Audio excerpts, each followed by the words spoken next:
Call the meeting to order. I think everyone is here except for Chairman Dollar, and based on past performances, he'll show up here in just a little bit. He's in where? He's in Taiwan. He'll be running a little bit late. Is he really? Yeah. Well, actually, I don't know. Well, there seems to be some discrepancy as to where Chairman Dollar is, but we'll get started anyway. Yeah, he is missing in action. Appreciate everybody showing up. This is the second meeting of the Short-Term Rental Study Committee, and we had a very, very good first committee meeting with pretty good representation all the way down the line. We'll tell you that today that we have on the agenda about 10 different groups plus public comments. So please try to keep your comments brief and to the point, and we'll just go with this. I think we've got some really good testimony today, and I'm going to ask the Department of Revenue to start. Commissioner Riley is here to testify on behalf of the Department of Revenue and to talk with us. She and I were talking earlier. She's, as usual, with the Department of Revenue dealing with some issues. So we're going to get her in and out. If she runs off, it's not because she wants to, but because of the fact that she has things to do and a job to do. So, Commissioner, it's good to see you. Miss Amy, good to see you, ma'am. Thank you very much, Mr. Chairman. Thank you for having us with you today. I think I've got the microphone. Try that now. Thank you. Thank you again, Mr. Chairman. Brian can't get his microphone straight, you know. And we thank Brian very much for the technical assistance.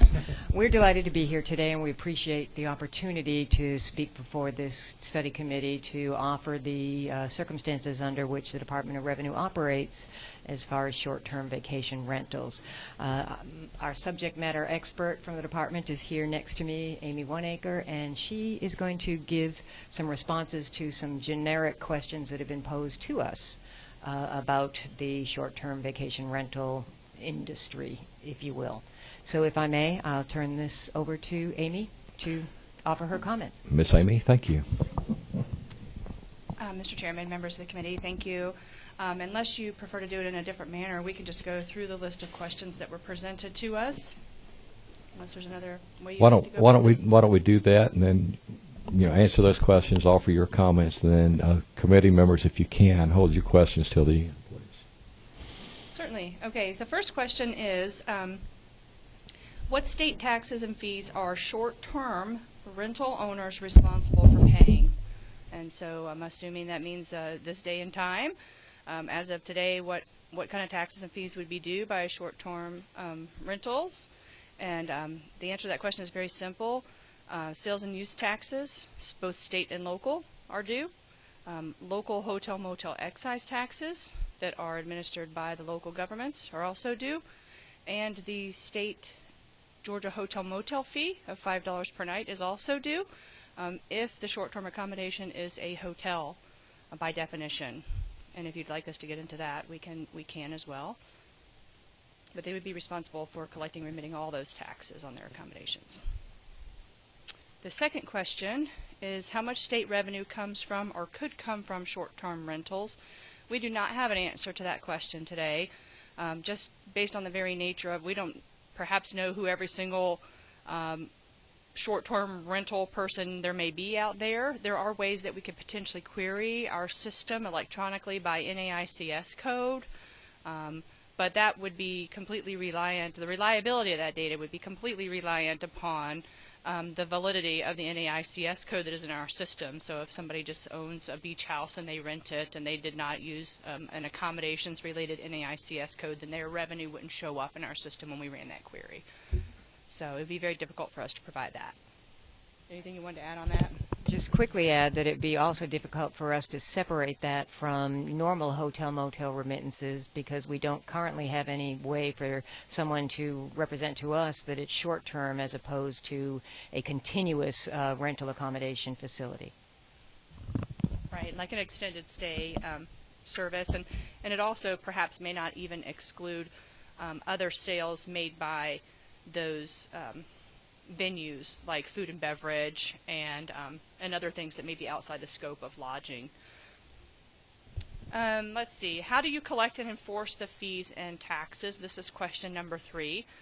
So we would enforce the collection of these fees and taxes that we're responsible for, and that would be the sales and use taxes and the state hotel motel fee, just as we would any other taxes through the audit process, through the review process, through them filing returns with us. And we know who's filing, who's not filing. We can take a look at that.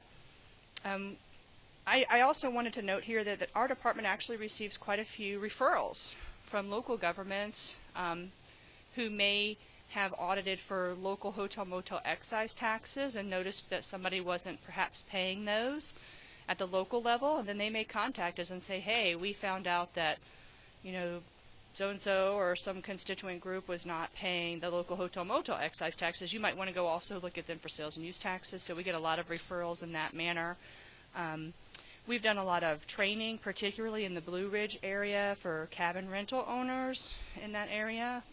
We've visited the Blue Ridge area 2 or 3 times in the past couple of years, providing in-person training to that constituent group about VROBs or VRBOs and how those work and who needs to collect the taxes.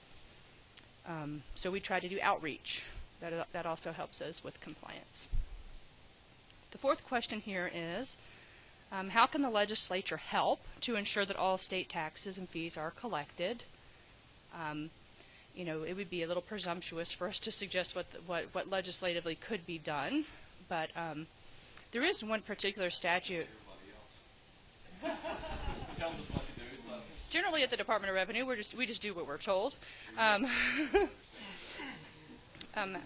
However, I did want to bring to light one particular statute, and that is 4882, paragraph 31, subparagraph E. And this section is in the definition of retail sale, and basically what it provides is that it gives the commissioner direct authority to push the incidence of the tax up a level to the wholesale level for sales of tangible personal property when certain conditions exist where the commissioner may be concerned that tax compliance is not going to happen at the retail level. And I can give you some examples. For instance, newspaper hawkers, you know, a newspaper, AJC, they sell newspapers. It's easy for them to collect and remit the tax, but if they sell 100 papers to somebody who's just going to sell newspapers on the street, there could be a concern that the sales tax on the newspaper is not going to make it back to the Department of Revenue. So the commissioner can say, you know, you, AJC, or no other newspaper provider, you have to collect the tax on those wholesale sales and remit it to us. And similarly with pyramid scheme sales, I'm not going to, you know, multi-level marketing where you have a lot of individual sellers who may or may not want to have the burden of collecting and remitting sales tax. That upper level can do it. The statute currently reads today for tangible personal property. I think it could be very easily amended to also provide that same authority for the commissioner to essentially force a higher level of collection of sales tax for services that are perhaps sold by or facilitated by a third party like an online travel company or a VRBO or something of that nature, where the individual who's actually providing their home for rental or whatever doesn't have to deal with the sales tax collection responsibilities. They nonetheless exist, but if you were looking for a place to make a change, then I just wanted to bring to light that statute. And the final question is here, what challenges do we see in the short-term rental market? And I think that you know, it's no secret that probably the biggest challenge that we do see is with the third-party facilitators and online travel companies and other entities who make reservations for, they collect money on behalf for, you know, owners of short-term rental accommodations, but yet would like to make an argument that they are not providing an accommodation, and so therefore they should not have to collect and remit the tax. Now, I think from a legal perspective or from a policy perspective, we would disagree with that, and we believe that the language in the law is very clear that the incidence of tax is on the charge for an accommodation. It doesn't say that you actually have to be providing an accommodation in the law. You just have to be making charges for it. So we would certainly try to take the position that whoever is making that charge and collecting the money would have to collect and remit the tax as well. But that does not happen in every instance. And so certainly any kind of clarification to that extent would be helpful. And that's probably our biggest challenge, because if we try to attempt, the Department of Revenue just certainly does not have enough resources to go after every single individual or business that may be providing a short-term accommodation and try to collect sales tax at the individual level. And that was all the questions that were provided to us in advance. We're certainly happy to try to answer any additional questions. Okay, I'm going to start it off. First of all, thank you very much. Sure. Very informative. Two things. One, based on what you're saying, you really don't have a definition of a short-term rental that applies from your perspective, right? That's correct. And actually, I was going on the presumption that a short-term rental could be anybody. It could be any hotel, motel, resort, bed and breakfast, cabin, beach house, and whether it's rented at the venue level through an online travel company.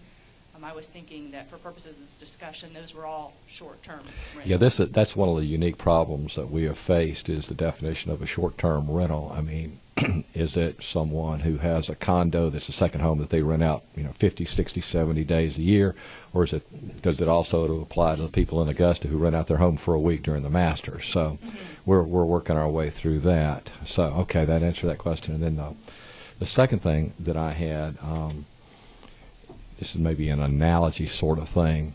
One of the things that comes to my mind in dealing where you guys are as far as collecting taxes, I can remember back before Commissioner Riley and the rest of us all voted on the tax overhaul a couple of years ago. Used to be that you pay sales tax on an automobile from a dealer, but you wouldn't from an individual. Well, you were supposed to from an individual, but nobody collected the taxes and remitted it on their own personal tax or whatever. And I guess I'm sort of like, are we in that same sort of scenario right there of where we were with automobiles, that people are renting it out, but there was no mechanism to collect the taxes?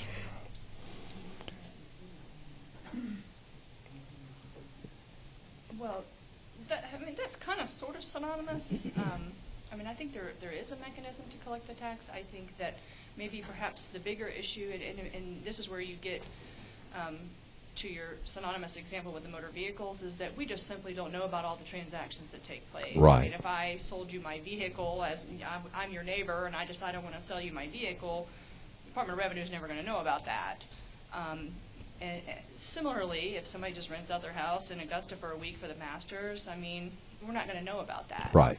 That's what I'm saying. Unlike, so. The big hotel motel chains and folks that we see every day, and we know that that's what they're in the business of doing, and they're on our radar screen. So certainly there is a large group of folks that we may not even be aware of, that they're providing an accommodation that is subject to tax. Great. Okay. Questions? Representative Fry.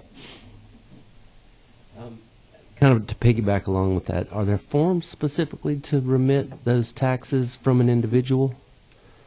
Are y'all set up to do that? Yes. Okay, so they can go Our online. tax forms could be used by an individual, a business, Okay, or anybody else. so it's easy to do. In other words, that's Yes.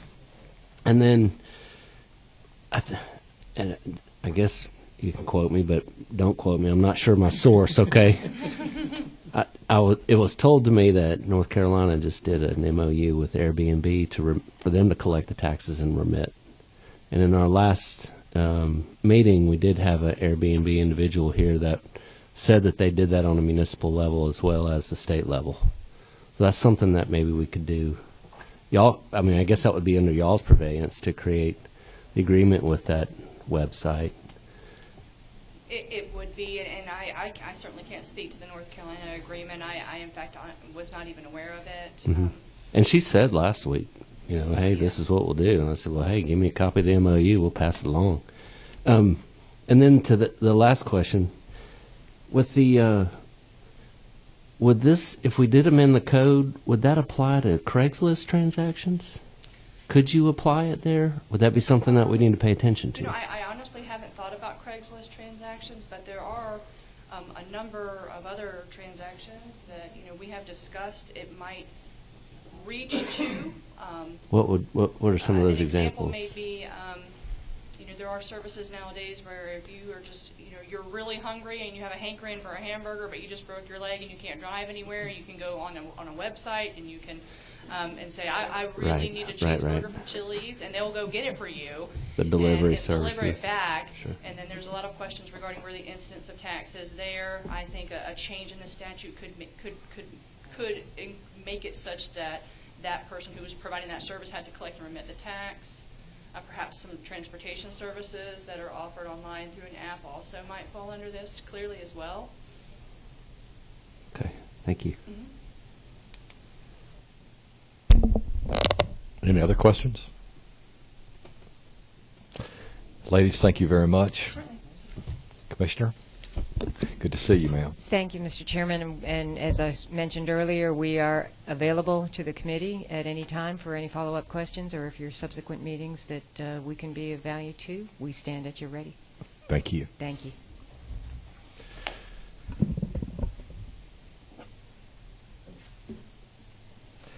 The Office of Consumer Protection, Mr. Director.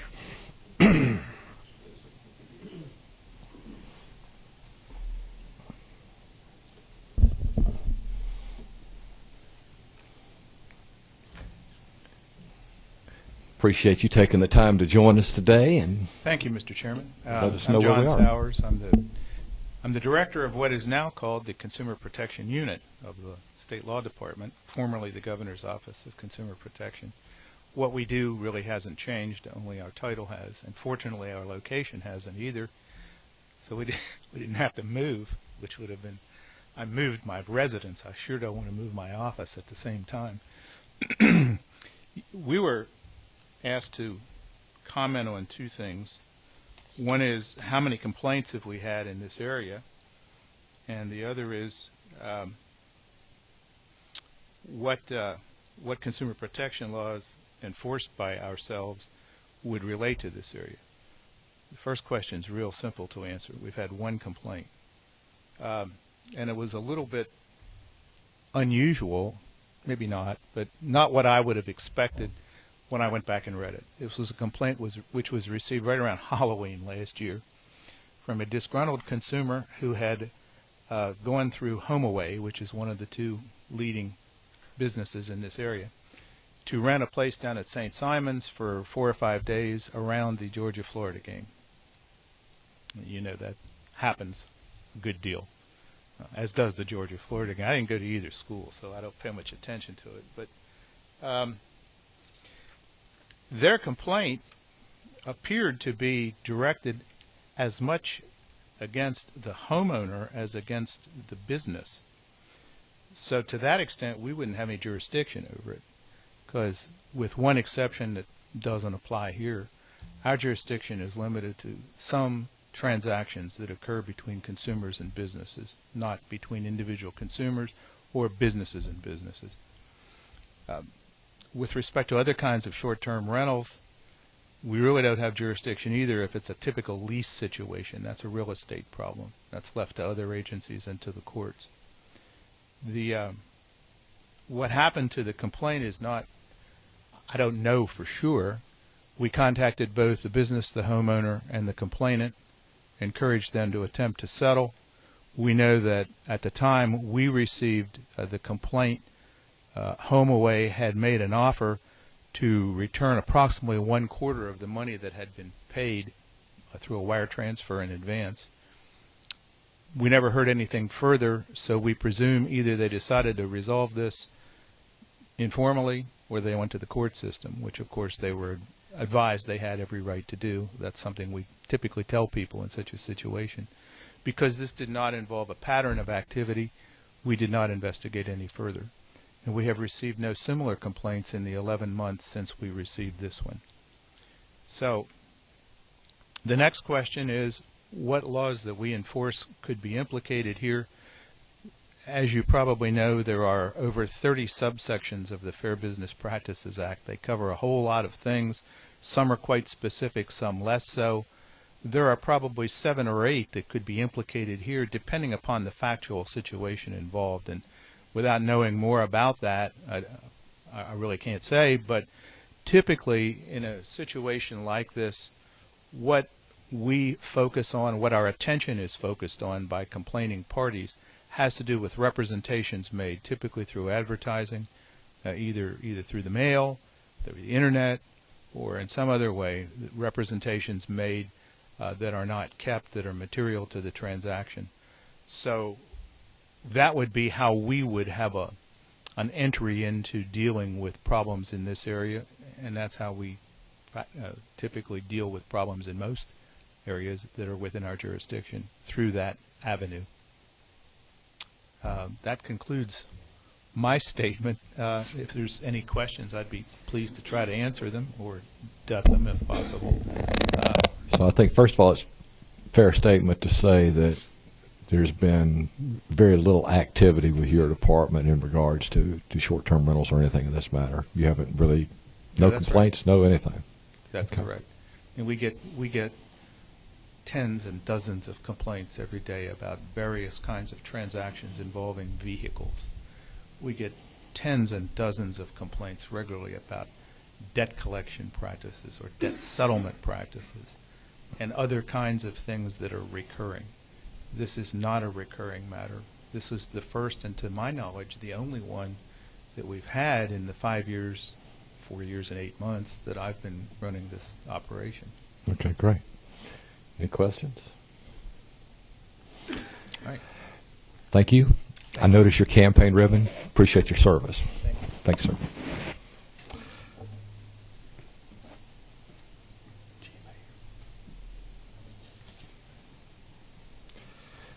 GMA here? All right, Ms. Fleming. Great, thank you.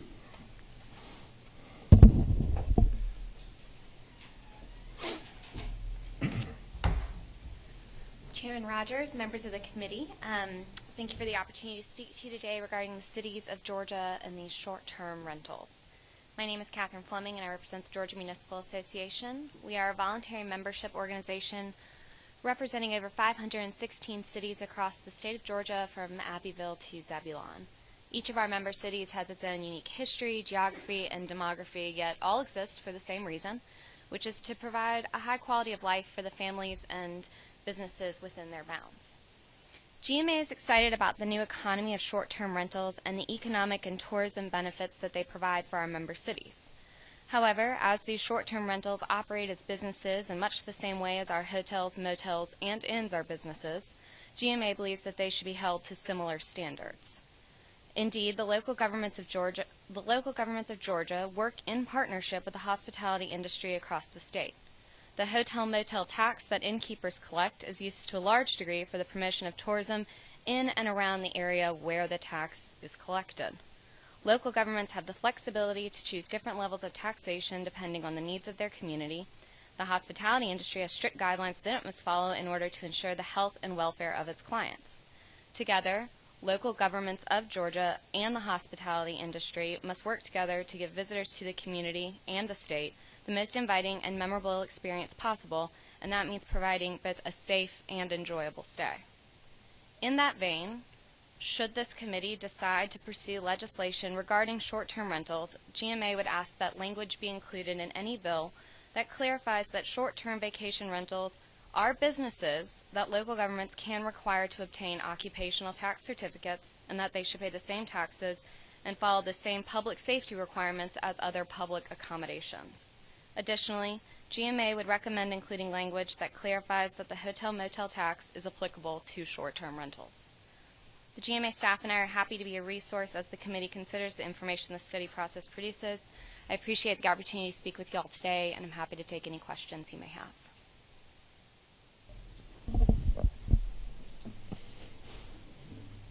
You guys are killing me. Thank you. You're welcome. Mr. Adams, I understand you may have pressing matters that take precedence over this. If he flies out of here, he's expecting a baby today, probably. So. If I disappear in thin air like the State Farm agent, then I'm on my way to the hospital. Great. Mr. Chairman, members of the committee, thank you. I'm Sean Adams at ACCG. We, like the cities, appreciate the opportunity to speak before you today. And I'm going to be brief and not double up on anything GMA said, but for us, we actually later this week, most of my colleagues are headed down to Jekyll right now, and our membership will adopt a policy platform that includes a provision regarding short-term rentals. The short of that platform basically requests that the General Assembly requires any business involved in a transaction of short-term rentals to collect and remit local taxes. That's the focus of where our concern is ensuring proper enforceability of the tax collection from the short-term rental providers. I know Airbnb has indicated, like you said, you think they have an MOU with North Carolina, that they're fine with that, and so I think we can work with them. There may be some more difficulty from testimony I heard a couple weeks ago from HomeAway regarding the marketers and whether or not they have the infrastructure in place to do so. But that's kind of the focus of where our concern is. With regard to regulation, local control, we think the communities are best prepared at the local level to be able to handle this from an ordinance standpoint where possible. So we would just ask that when given consideration to what proper regulations to put into place here, that we don't preempt local government's ability to regulate at the community level or create some kind of mandate in place that we end up enforcing from an inspection standpoint without a cost. So that's the crux of where we are. I know DOR mentioned the 4882 regarding the bumping of collection to wholesale, and she mentioned online travel companies, and I just wanted to kind of bring that up as a bit of a precedence for this as well. It was about 6-7 years ago. There were cases, I think Rome and Expedia, Columbus was involved as well, with online travel companies where they were collecting or charging the consumer the tax for what the amount based on what the consumer paid, but they were remitting the tax based on what they actually paid the hotelier for the room. And there ended up being a settlement in which there's now, I believe, essentially a central collection point where the online travel companies pay into one, remit into one central collection. The amount that's different, the difference between what the travel company paid and what the consumer paid, that part of the tax right there, they send the hotel motel portion of that to this central collection, and it gets distributed to the local governments that way. So there's kind of an example where they've looked at the online platforms and how they're enhancing services based off of accommodations and how the taxes are being paid and remitted in such a way that's not overly burdensome on some of these websites that may not have the infrastructure in place. Because I think some of the arguments that Expedia and them had in that case were similar to some of the things that we've heard here. So that is kind of out there. There is some guidance there that's being done in Georgia and in some other states, and I just wanted to put that on the radar as well. Other than that, like I said, it'll be brief, and phone hasn't buzzed yet, so I'm good. If you have any questions, I'll be happy to take them. Catherine, you may want to weigh in on this also. Is it the position of GMA, much like ACCG, that this would be better handled from a local standpoint and ordinance level? We haven't gone one way or the other, but at the end of the day, local control is certainly our mantra. So we're fine with it staying as is, just like the city of Savannah has already gone through and put in place their own ordinance. We would be fine if well, you mentioned the city of Savannah, and that's why I wanted you to weigh in. Are you familiar with their ordinance? Yes, I am familiar with their ordinance. And where are you guys on that? I mean, we support their ordinance. You see it as maybe as a possible model for others? A possible model, certainly not a mandate. If for some reason Blue Ridge might have a better way to do it than Savannah based on their unique geography, we certainly wouldn't want to, inhibit that community. Okay. And from the ACCG standpoint, different counties, do you know of counties that have already adopted ordinances or whatever? I don't have that data offhand, but we can look into it. Okay. I know Hall County, I think has some ordinances on the book. I think Hall County's got some things. Yeah, as a matter of fact. Any other questions from the committee? Good luck today. Thank you. Congratulations.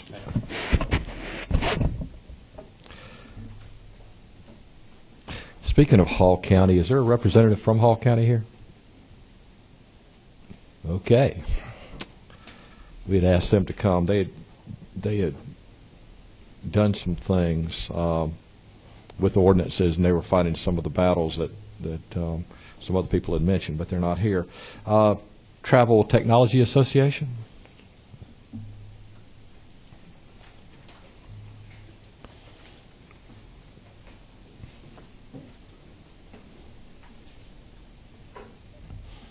Good afternoon.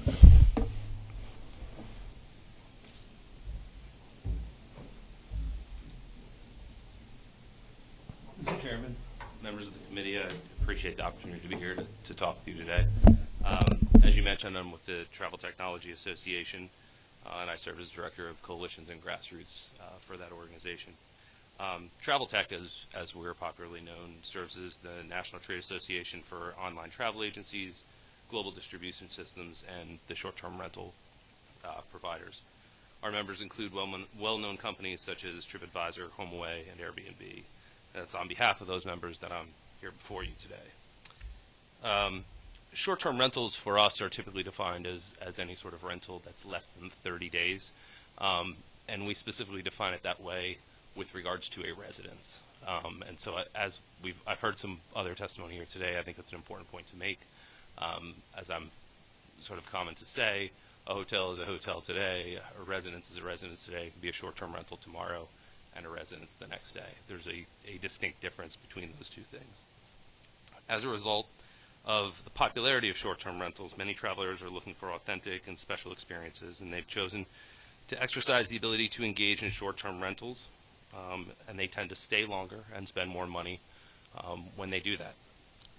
The ability to select a short-term rental for a long weekend or a midweek stay is often a factor in determining how a certain segment of the travel population will pick a destination.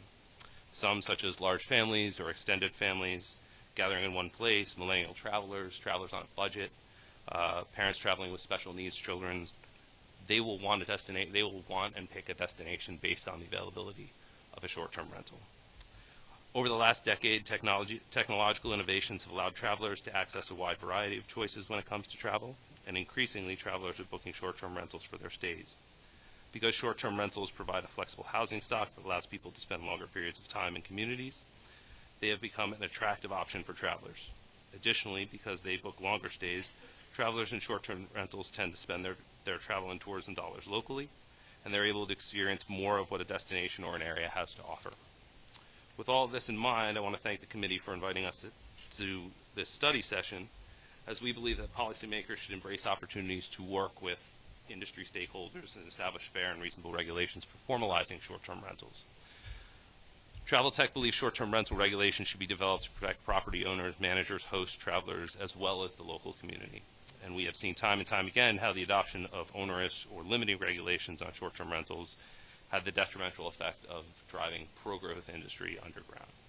It effectively eliminates accountability and deprives communities of corresponding tax dollars and revenue benefits that would be associated with short-term rentals. Because communities throughout the United States rely on local taxes to promote travel and tourism, the importance of fair and reasonable regulations for short-term rentals lies in their effectiveness in increasing compliance and in turn tax revenue. At its core, successful short-term rental regulation allows municipalities to easily identify and contact a short-term rental owner, make the tax collection and remittance obligations clear, and ensure that short-term rentals remain an option for travelers. Most importantly, successful short-term rental regulations also balance the needs of long-term residents and the local community. Short-term rental technology companies have created a vibrant marketplace for travelers and property owners, and they've expanded the travel landscape to provide economic benefits to a broad base of stakeholders around the world. With their growth and popularity, we understand there are challenges that come, and the development of reasonable regulations and their compliance is important. As such, we recognize and understand these challenges and believe that a set of best practices that include the following are important in considering short-term rental regulation. First and foremost, recognizing that short-term rentals are a non-commercial residential activity and should be considered under the same or similar guidelines and laws as those governing long-term residential rentals. We believe that developing a tax and regulatory framework that applies to all types of short-term rentals without differentiation between residence, use, advertising, or booking platforms or models is important. We also recognize that tax collection and remittance is a responsibility that should not fall to the platform but to the provider. We believe this is important because all short-term rental platforms do not function the same way. I heard you make mention, sir, of Craigslist earlier, and to that end, amongst our membership, there are a variety of different ways in which these transactions take place. For some of our members, they don't actually know if a short-term rental has been booked. For some of them, like Airbnb, they're responsible for the transaction from beginning to end. There is a wide range of variety in the way that these companies operate, and so to lump them all under one bucket and one regulatory framework is extremely difficult. particularly when it comes to tax collection. We also acknowledge that communities have ordinances in most cases that pertain to things like nuisance issues, trash, noise, parking, things of those nature. We believe that those particular issues can be dealt with by whatever sort of nuisance ordinance already exists, and that layering an additional level on top for short-term rentals is an unnecessary burden. We also think it's important to recognize that short-term rentals provide a valuable, flexible housing stock, and seek to formalize and regularize short-term rentals allows for a valuable and unique alternative for travelers.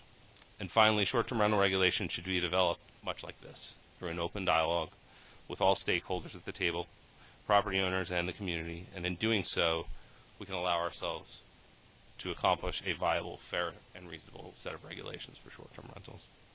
I thank the committee for allowing me to be here today and to speak with you. I'm happy to answer any questions you may have, and both Travel Tech and our members are happy to make ourselves available as a resource to you as you see fit. Thank you. Wow. Okay. How many different, you may have said this, how many different clients do you have? Do you know? And that you guys represent? So our association represents, in the short-term rental world, we represent HomeWay, who also owns VRBO, we represent Airbnb, and we represent TripAdvisor, who owns their largest platform, Okay. Key. Great. Questions? Thank you, sir. All right, we're more than halfway through, so I'm going to once again remind you that if you want to speak in the public comment section, there's a sign-up sheet here. Please sign up, and we'll get to you at the end of this thing. In the meantime, Mr. Trim from the Asian American Hotel Owners Association.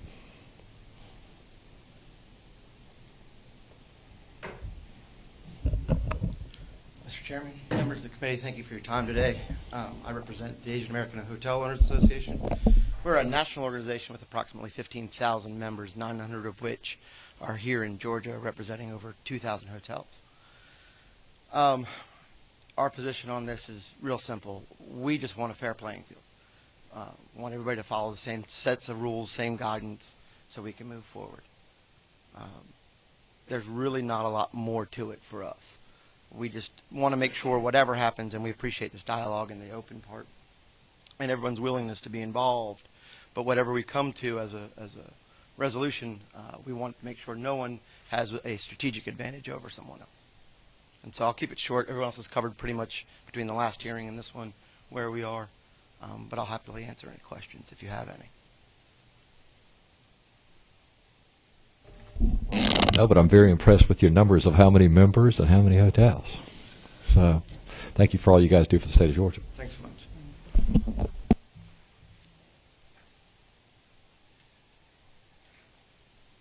Mr. Stanley?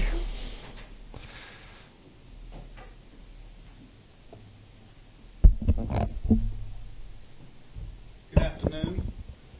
My name is Hayden Stanley. I'm here today on behalf of the Georgia Apartment Association, and I too will be brief. I appreciate the opportunity to address you. We've enjoyed the discussion last meeting and again today. As you consider the various legislative responses to the short stay rentals, the apartment industry has a couple of different ways that we enter this discussion. And we primarily are asking you to do nothing to limit the way that we manage the proper use of our properties. I'll refer to Airbnb generically because I say Coke and Kleenex when I mean a tissue or a soft drink. So first of all, Airbnb and our residents, that relationship works this way. Use of apartment homes, of course, are governed through lease agreements, and the Georgia Apartment Association lease is prominently used throughout the state, and it clearly limits the use of the apartment unit to the resident listed on the lease. The lease agreements prohibit running a business out of the unit or subleasing any portion of the unit to another person. Larger apartment communities often have their own lease documents, and they also have similar clauses. some have recently added specific clauses to address the short-term stay sublease scenario. When management discovers that a resident is offering their unit for a short-term rental, the leaseholder is put on notice that they are in violation of the lease agreement and to stop that activity. The activity doesn't stop. Management often moves forward to terminate the lease and end the tenancy. Again, our request as you consider what to do as a legislature is to do nothing to limit the property owners and management's ability to manage those properties under the lease. And there are different types of leases also. When we think of apartment communities, we are largely working with longer-term leases. But they also offer shorter-term leases, typically 30 days or more. Anything, as I understand it, it's 90 days, but anything less than 90 days where taxes are due, sales and use tax, hotel motel tax, or whatever those tax obligations are, those are paid by the property owner, by the management company, as required. So regardless of the duration of the lease, these apartment communities are very much on the grid. They're paying into the system. They are leases. They're controlled that way. They're often credit background checks done on the residents or on the applicants to move. And so we would ask in this regard that you keep in mind that there are different types of short-term rentals. And I think you're focused, everything I've heard is on this short stay scenario. And we don't believe that we fit into that. When you get into legislative crafting, if you get there, we'd like to stay involved. So do nothing to limit our owners' rights to manage the property through leases, and recognize the difference between a professionally managed apartment community operating under a business license, offering those various lease options. Thank you. I'd be happy to answer any questions or follow up at another time if you have some later. Representative Fry. Thank you, Mr. Stanley. Do you think that you guys have any folks you represent that would utilize short-term rentals as a way to fill vacancies? In terms of owners or management companies that are going to use those vacancies? I mean, you know, specifically, obviously, where I'm from, you might have some, 90% occupancy on a building, big game coming up, and rent out the other 10% in a short-term rental scenario. Does that go on? Do you know? I'm not aware of any that specifically do that, but certainly there's an opportunity to do that. I do understand that Airbnb, and I say that specifically this time, I understand that they have recently hired someone to focus on multifamily properties, and they may be better able to talk about it. Those members that I've talked to of the apartment association consider those two entirely different businesses, and bringing in a short-term stay to disrupt your core business of providing homes to people is not always going to be compatible. They don't like to mix them. Right. Thanks. Thank you. Thank you.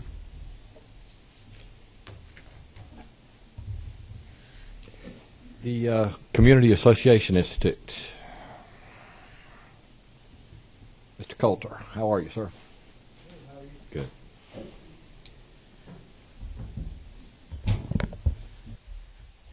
Hi again. My name is Lanier Coulter. I am the chair of the Georgia Legislative Action Committee for the Community Association Institute of Georgia, and I need a good acronym. You guys can get back to me on that. But, I couldn't have come after a better speaker. Our primary focus, my theme throughout, is going to be we just don't want any legislation to impact covenants that already run with the land that homeowner associations on a case-by-case basis can amend for what works best where they live. And we have concerns at the Community Association Institute. Our concerns are primarily fair housing, the FHA. So under it, some condominiums have to apply for and get FHA approval in order for financing. There is a division in the offices over whether this short-term rental would actually bar FHA approval, which would have a huge impact on some of our condominiums. If they could no longer get FHA approval, the market is better, but to think that condominiums don't depend on FHA financing still today is silly. It is the primary way they sell units. Also, we have concerns, and I heard it mentioned a little earlier, about the ADA requirements. There is a division about whether short-term rentals would open up some of our community associations to being open public accommodations. And finally, certainly in condominiums, we have security questions. With short-term rentals and people coming in and out, some of these condominiums are set up with quite a registration system for vehicles and occupants. And again, there may be communities specifically developed to capitalize on short-term rental possibilities, and we're okay with that. We just want each community to be able to amend its respective covenants as it sees fit for how it wants to operate. And I'm happy to answer questions. Okay, I've got one that Mr. Stanley ran away before I could ask him. So, Hayden, you can weigh in on this too. You guys said that you don't want anybody to touch the covenants, and I most certainly understand the property rights aspect of that. Do you know if any of your members, or Hayden, if any of your members have taken a proactive approach in going ahead and looking at this and addressing some of these issues right now? I'm an attorney, so absolutely many of my clients are taking a proactive look at this and how they can amend their documents. There is a provision in many documents that says a roommate is not considered a leasing violation. And what we have found is there are people that are claiming these short-term rentals are just roommates, just friends, staying over. Just happen to have 100 of them a year. So, we are absolutely proactively looking at that at the community association level. Great. Mr. Stanley? Mr. Chairman, I am aware of a couple of the larger apartment companies that have added specific lease clauses further tying down the prohibition. Great. Okay. Thank you. Members of the committee. All right. We thank you very much. We have absolutely flown through this. I wouldn't have expected that, but we have. We've now come to the public comment section here, so I was worried about limiting you guys' time. It looks like we've got all kinds.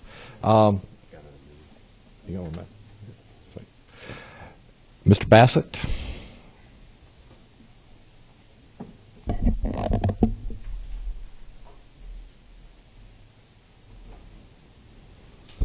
Thank you.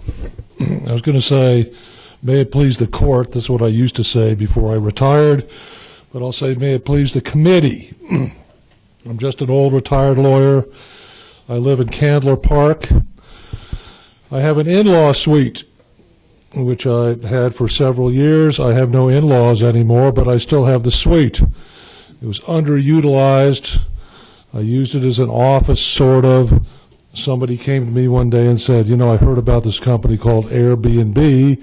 Why don't you list it on Airbnb? And I did, and that's been 2 years. Let me tell you about, if you don't know where Candler Park is or what goes on there, it's a neighborhood community, and there are no hotels there. The closest hotel really is downtown or over by Emory. I get a few people who do business at the CDC in Emory, but most of the time I get elderly people, sort of like me, who are here to see their kids in Candler Park.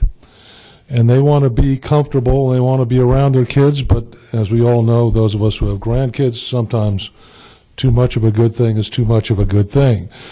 So I provide them with the opportunity for a little bit of privacy. I also provide them with a little bit of hominess that they can't get from a standard hotel room, certainly not from staying downtown in a convention hotel. All at an unbelievably cheapo price, and they can afford it. So I get a lot of, I'd say most of my people are elderly people visiting their kids in the neighborhood. I would say some are poor budget travelers. I would say that some are international travelers. This is very big internationally, the sharing, very big internationally. Strangely enough, we have made, my fiance and I have made many friends from guests. We actually socialize with some of them who moved to Atlanta. I keep in touch with some from Brazil and England. This is I do this because it's enjoyable, and I feel like I'm doing a community service for a lot of these people who really don't have much of a viable alternative. Is it big bucks? Am I traveling first class around the world on this? No, I'm not. I'm a Social Security guy. I live off my proverbial so-called investments. I don't have any pensions or any special sources of income, but I have to say, it helps a little bit. Every few dollars help. But all in all, I've never had any trouble with these people. I should say I have had trouble with one out of about 250. They're nice people. It has restored my faith in humanity after 35 years of being a lawyer. I've enjoyed having them there. I've realized that people can respect your property. As the gentleman said who represented the Consumer Association, I am not at all surprised that there are no complaints, because this really is a sharing kind of thing. This is not a business. And if you want to know that, you can ask my insurance company, because they don't think it's a business. And it really is not a business. I am not the Hampton Inn. I'm just a guy with a room. And I think you'll hear from other people with a room. That's all I am. Do I believe in your regulation? Absolutely. I mean, I'm the first one to say I hope you guys and gals define this and come up with something that we can all live with. But whatever it is, I hope it won't scare away the old people from my house who are really enjoying it and enjoying their kids. Thank you very much. I appreciate it. Thank you, sir. Appreciate that. Pamela and Mike Smith.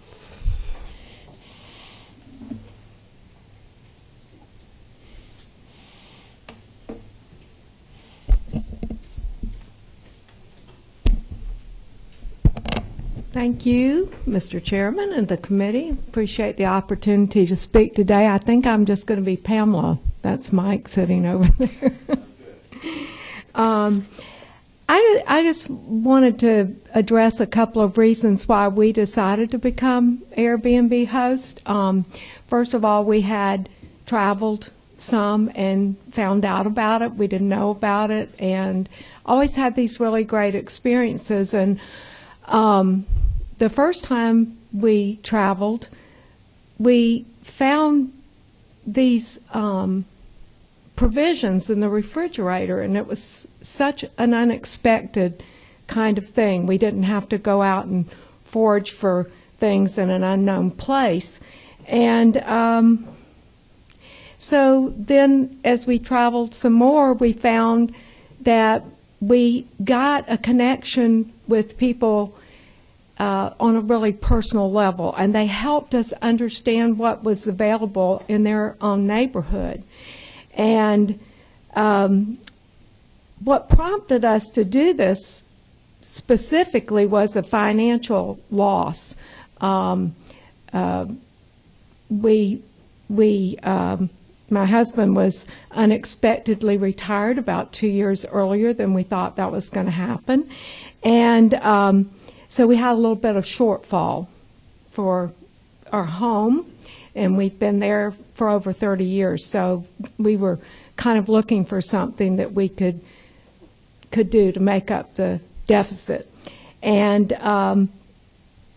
we just kind of thought outside of the box and decided that we would list with Airbnb. And so we've been doing this for a little over a year. And I have to say that the thing that has happened for us is that we feel that we've been able to meet people from all over the world, and that this whole kind of sharing community has made us realize that we're all a lot more the same than we are different. And we've had guests from countries that we knew nothing about, odd kind of countries. And, you know, in chatting with them, we found out about their part of the world. We found out that we're just a lot more the same, and we've had excellent guests. We've never had any complaints. We've had a lot of really good reviews. We try to offer that kind of hospitality that we think this country should be about, and then specifically the South, because that's we're from Savannah, so we like to make sure people are comfortable and have something special to eat while they're there too. So thank you for letting me talk. Thank you. Mr. Bassett, I think you kind of addressed this too. Just a question for both of y'all. First of all, I don't think anybody's talking about eliminating this type of situation. I think you alluded to it in saying that, you know, you hope that we could work something out to where it was beneficial to everybody. If for some reason there was some regulation either passed down on the state level or a local level to collect the fee or whatever, do you see that as hindering your business, or is it something that you would just tack on and pass on to the people that are your guests? You know, I'll address that. I mean, I have a cabin in North Carolina, which things are clarified in North Carolina. They're absolutely clarified, and Airbnb knows this because I think Airbnb has made a deal. They actually collect all these taxes in North Carolina. They're big taxes in North Carolina, and they scare away a lot of people. Okay. The people, I have a cabin, which I rent the whole thing, and I can understand why North Carolina says, I want to tax you on that. I'm renting the whole thing. I'm not there when they're there. 10.75% taxes they pay, which is a fair amount of money for somebody who is, you know, just a family, and I only rent to families. So depending on how onerous you make it, I think it will scare away a lot of these people, because, as I said, I'm just a guy. This nice lady is just a lady. I mean, there's only so many forms and so many things we could fill out, and, you know, so many 5% and 2% and 1%, and we're not a hotel.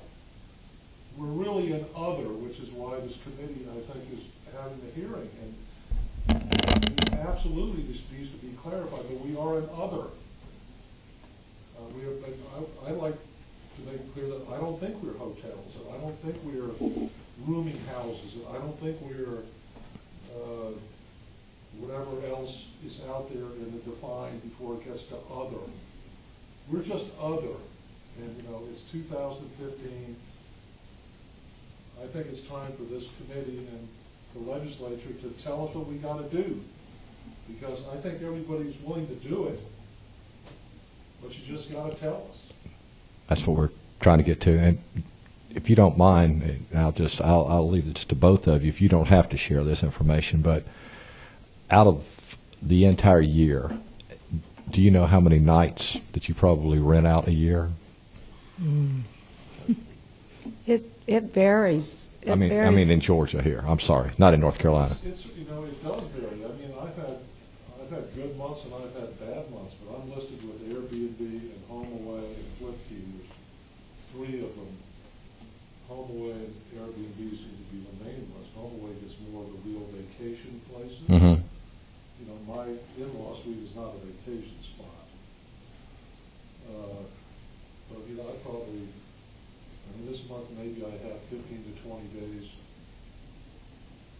that are allegedly booked. Okay, great. Thank you, sir. I think it varies a lot too, because we have some people that just come in for the weekend, and again, it's usually families with kids. We've made it clear that we're family friendly. We don't mind the sounds of little children coming up through the heat ducts, you know, and So sometimes it's that, but then sometimes there have been people relocating, and just need a few weeks to tide them over before they get their house, they find their house or whatever. So, but again, it has been, the vast majority has been families, I think, because we have 2 bedrooms and full kitchen and that kind of stuff. So that's it. I've got a daughter, a son-in-law, and a 1.5-year-old grandson that needs to move out of my condo before session. Can they come see you? Yes. Oh, great. Thank you. Tell them call us up. Thank Bye. you. Thank you, ma'am. Great. Mr. Lane?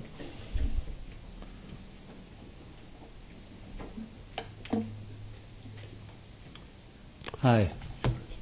Thank you for letting me speak today. I'm an Atlanta resident most of my life. Moved here when I was 5 years old, grew up in East Cobb. Purchased a home in Reynoldstown in 2008 after graduating from UGA. So I've been offering my home available for rent initially through couchsurfing.com, which was where I made it available for free, and had travelers coming in all over the world to stay with me, and there was no money transacted. Usually it was just they'd take me out and buy me a beer or get me dinner or something like that. Starting in 2014, I put my extra room up on Airbnb and started getting a little bit of extra income from it. I still have it on Couchsurfing and will accept either, but most of my guests now come through Airbnb. I've probably had 20 or 30 guests the past year, roughly 40 or 50 nights, and it's been guests from all over the world, like the others have said, and a lot of times they're really interested in seeing Atlanta like a local. Seeing where you go out, not going to the hotel concierge to ask where to go out, but actually staying with people that have lived in Atlanta all their life. They're interested in seeing the Beltline, Krog Street Market, eating at Fox Brothers, going to Wrecking Bar, going out in Little Five Points, and none of these attractions have a hotel nearby. So like you in Candler Park, me in Reynoldstown, the whole really east side of Atlanta is hotel free. There's no hotels around, and it really creates a need for accommodations on that side that Airbnb has been able to accommodate. Wanted to give a few examples of some people I've hosted. So one, I hosted a girl and her boyfriend that moved from Portland. They were looking to get at least a house nearby. So they ended up staying for 16 days. They had 2 very large dogs, and it made it where staying in a hotel was not an option. They didn't have any family in the area, and the ability to rent out a place on Airbnb that could host dogs and let them stay for that long at a time at an affordable rate made their move to Atlanta possible to start their job on time. Also hosted an actress from LA. She was shooting a low-budget TV show out here. They booked her at this economy hotel that she really didn't feel safe in. So she saw my reviews, asked to stay with me, and was able to come out that night. And we were able to host her, and she was very appreciative. My fiance and I, we used the money to go out, to travel. It's really our fun fund. So just that extra little bit of cash to do the things we enjoy doing. And that's all I've got for you.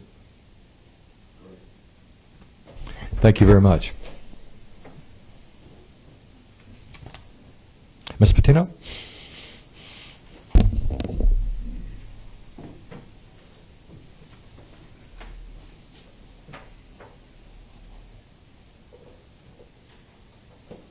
Thank you for the opportunity to speak in front of the committee. My name is Alex Patino, and I own a single home in East Point, Atlanta. I started in September of last year, so I've been with the Airbnb for over a year. It has been a really, really good experience for me, and I started as a form of, I wanted to supplement my income. But I encountered much more than that. I encountered that I started building friendships with a lot of people that started coming to my house. Most of my guests are students who had found Airbnb a way to travel in an affordable way. It's very, I charge a very little fee, and sometimes they don't even have that. They can't even afford that. So we kind of negotiate the price. A lot of them come to Atlanta for internships, that non-paid internships. And they come in, like I'm saying, they come in a very limited budget. These kids are great. My mother lives with me, and it has also been an opportunity for her to have that interaction with, she doesn't go out much, so it's a lot of people are coming into her house, and she's having an interaction with other human beings. So that has been a really good for us. A lot of these people send me cards during my birthday. They check on me. I do the same. You know, when they're coming to do a test, I check on them after that and make sure they, you know, they did well. It has been a great experience. I have nothing negative to say. The way we use the income from Airbnb is to pay medical bills for my mother and home improvements, and I do put some money towards savings. It's only positive things I had to say about my experience. Thank you. I'm going to ask you the same question I ask everyone else. Ms. Lane, I think you addressed it with how many years. I mean, how many nights? You said probably 40 nights, something like that, out of the year, or something like that. I did have an additional comment too, though, about the. Come on up. While you're coming up, I'm gonna ask Ms. Patino. If in fact there was a fee added or whatever, would you just pass that on? Would it impact your business? Do you believe? I would say yes. And I explained that most of the people that come are coming a very limited budget. Okay, and then the other thing is, once again, if you don't mind sharing, a rough estimate as to how many nights probably out of the year that I want to say between 50 and 60 nights. Between 50 and 60. Yes. Thank you. And what I wanted to speak to is also the potential tax.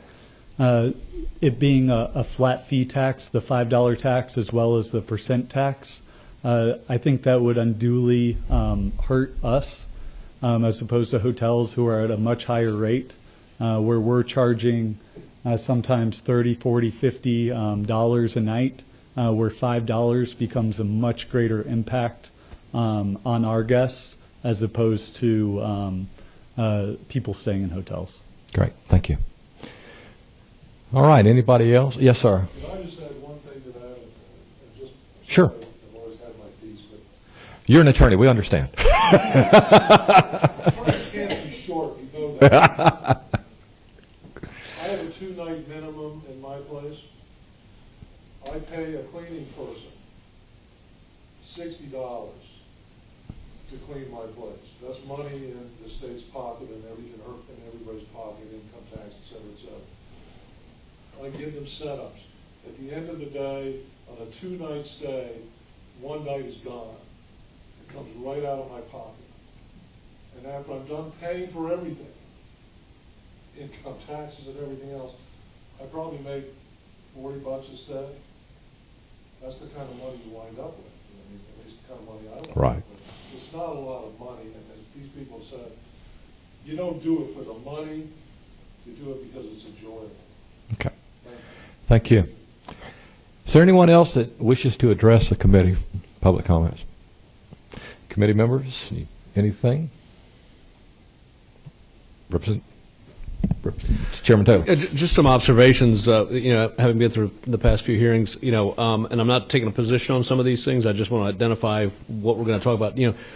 What I've seen is we've got unique situations for every community. Athens is not Blue Ridge, is not Savannah, is not Dunwoody, is not, Jackal.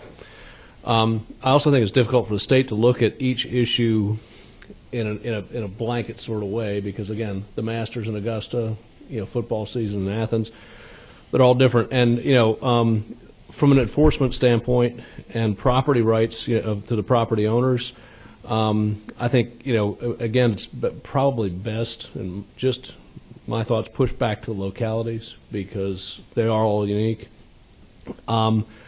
One thing, and I know Representative Fry has talked about this, is if there were to be anything, would be like a where you're homesteaded. Is this a property that you purchased just for an investment, or do you live there and leave a week a year during the Masters? These are just kind of what I call brain droppings here. Again, the balance is the North Carolina model, what we talked about, where you overregulate something. We have another industry that we've taken from North Carolina, the movie industry, where they regulated to the point just chasing revenue, where they've run them out of here and back to us. We've benefited by that. I know the movie industry in my district, they're filming Mother's Day in Dunwoody right now with Jennifer Aniston and all. I'm sure there are a lot of short-term rentals going on there. Because they'll be someplace for 5 or 6 days, not book hotels just for security reasons and things like that. The other one that I know I deal with a lot with Pill Hill in my district and on the east side, with Emory and CDC, you have people that are long-term hospitalizations for treatments and things like that. And I don't know if we were ever to regulate that, you might look at an exemption or something like that. If somebody is coming to Emory for cancer treatment or an organ transplant or something like that, do you really want to put an additional burden on somebody like that when you've got, it's much more comfortable, I think, if somebody's going to be 6 weeks in Emory and you've got family visiting, to stay in a home versus a hotel. Just throwing some thoughts out there, and I'll leave it at there. Great, thank you. What I would like to ask members of the committee to do is,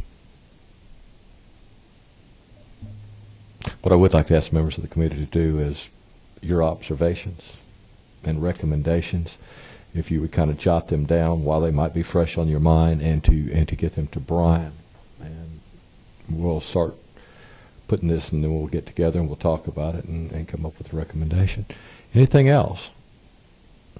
I appreciate all the participation. I appreciate all the comments, and we have not scheduled the third one yet. We have a report that's due by December the 1st, but we will get together, and that will be public notice, and we will talk about this and get it together, and there's nothing else. We're going to adjourn it. Thank you.